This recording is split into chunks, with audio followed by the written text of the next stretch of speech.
When you register for an Amazon selling account, you'll need to go through an identity verification process before you can begin selling in the Amazon store.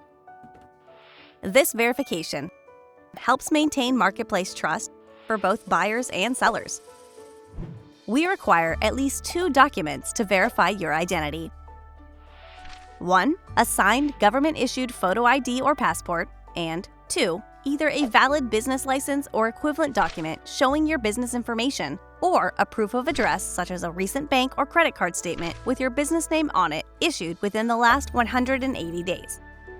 Be prepared to have physical copies of these documents available, as you'll be required to show the front and back of your documents to complete verification.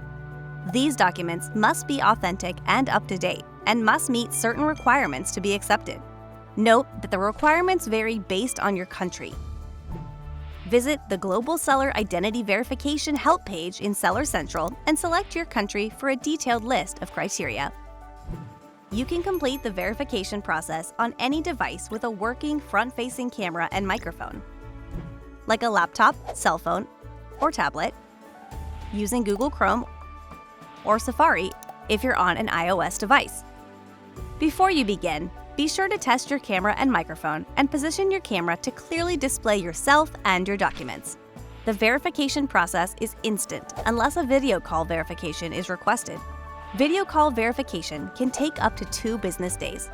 Once you complete the video call and an Amazon associate has reviewed the required documents, you'll receive email notifications about the status of your verification and any next steps.